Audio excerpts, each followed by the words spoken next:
السلام علیکم ناظرین، اس ایپیسوڈ کے شروعات میں ہم دیکھتے ہیں کائی قبیلے میں عثمان صاحب بالا خاتون سے کہتے ہیں میری بات سنو میری پیاری، دیکھو مجھے تم پر پورا اعتماد ہے لیکن تمہیں تدبیر اختیار کرنی ہوگی۔ بالا خاتون کہتی ہیں بالکل میرے عثمان، میں تدبیر سے کام لوں گی، میں صوفیہ نامی اس ابلیس کو ختم کیے بغیر نہیں مروں گی، خاص طور پر جو کچھ اس نے کہا اس کے بعد۔ عثمان صاحب کہتے ہیں تم اس راز کے بارے میں جاننا چاہتی ہو جس کے بارے میں اس نے بات کی تھی؟ اس لیے میں برہان وہاں آتا ہے اور کہتا ہے بیگم خاتون قید والے خیمے سے فرار ہو گئی ہیں جناب۔ یہ سن کر عثمان صاحب کہتے ہیں تو بیگم خاتون بھاگ گئی ہیں؟ ہاں، یہ کہتے ساتھ وہ اس لمحے کو یاد کرتے ہیں جب بیگم خیمے میں چلا رہی تھی میں غدار نہیں ہوں، میں غدار نہیں ہوں۔ اس لیے میں عثمان صاحب وہاں آئے تھے اور انہوں نے کہا تھا میں یہ جانتا ہوں بیگم خاتون، جب برہان اور جیر کتے آپ کا تعاقب کر رہے تھے تو انہوں نے آپ کے اور کراسے صاحب کے درمیان ہونے والی گفتگو کو سن لیا تھا۔ آپ نے کراسے صاحب کا ساتھ دینے سے انکار کر دیا تھا۔ بیگم نے پوچھا تھا پھر مجھے اس حال میں کیوں رکھا ہے؟ تو عثمان صاحب نے کہا تھا آپ یہاں اس لیے ہیں تاکہ جب آپ کراسے صاحب کی صف میں شامل ہوں تو اس بارے میں ان کی توجہ مبذول نہ ہو۔ اب وہ آپ کو یہاں سے بگانا چاہے گا اور آپ اس کے ساتھ جائیں گی اور آپ اس کی بیعت کریں گی۔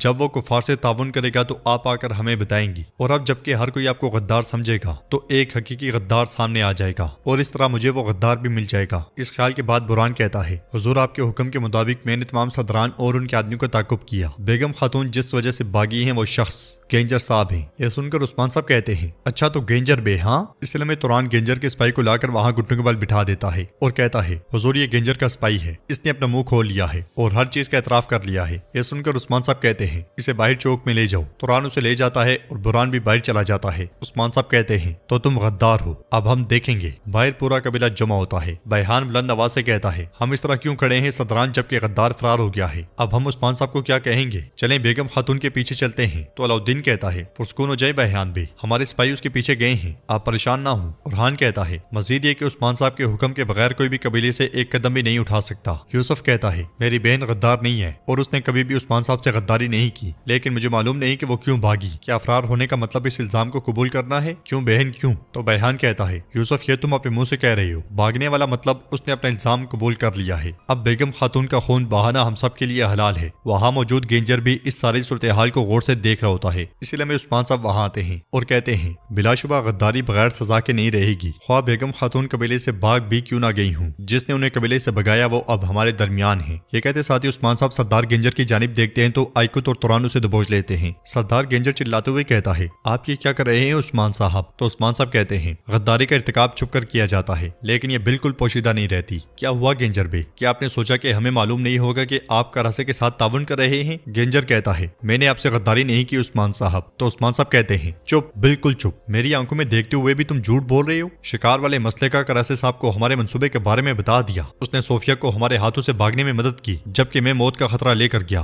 یہ سب تم نے جان بوجھ کر کیا۔ جب یہ بھی کافی نہیں تھا تم نے بیگم خاتون کو قبیلے سے فرار ہونے دیا۔ آپ نے میرے حکم کا احترام نہیں کیا، بالکل نہیں کیا۔ آپ نے روایات کو توڑ دیا اور اپنی ریاست سے غداری کی۔ گینجر التجا کرتے ہوئے کہتا ہے حضور ایسا نہ کریں، میرے سے غلطی ہو گئی ہے۔ تو عثمان صاحب کہتے ہیں نہیں، سپاہیوں لے آؤ اسے۔ یہ سنتے ساتھ ہی سپاہیوں سے عثمان صاحب کے سامنے گھٹنوں کے بل بٹھا دیتے ہیں اور عثمان صاحب کہتے ہیں تم نے جو کیا وہ صرف میرے لیے نہیں بلکہ یہ ریاست کے ساتھ غداری ہے۔ یقیناً میں کبھی کبھار معاف کر دیتا ہوں لیکن ریاست کبھی معاف نہیں کرتی۔ ریاست کے ساتھ غداری کی سزا ضرور ہوتی ہے۔ تم نے اپنے سردار، اپنے رسم و رواج اور اپنی ریاست سے غداری کی ہے گینجر بے، اب اس کی سزا موت ہے۔ یہ کہتے ساتھ ہی عثمان صاحب تلوار بے نیام کر لیتے ہیں۔ گینجر ٹوپی اتار کر کلمہ شہادت پڑھتا ہے اور عثمان صاحب اس کا گلا کاٹ ڈالتے ہیں۔ یہ دیکھ کر ایک شخص کہتا ہے الہی انصاف نے اپنا راستہ پا لیا ہے۔ دوسرا کہتا ہے اللہ کا شکر ہے انصاف ہو گیا۔ عثمان صاحب تلوار گینجر کی جانب کرتے ہوئے کہتے ہیں یہ سر جو گرا ہے ہم میں سے نہ یہ پہلا اور نہ یہ آخری غدار ہے۔ سب کو بتا دیں جو بھی ایسا کرنے کی کوشش کرے گا یقیناً یہی اس کا انجام ہوگا۔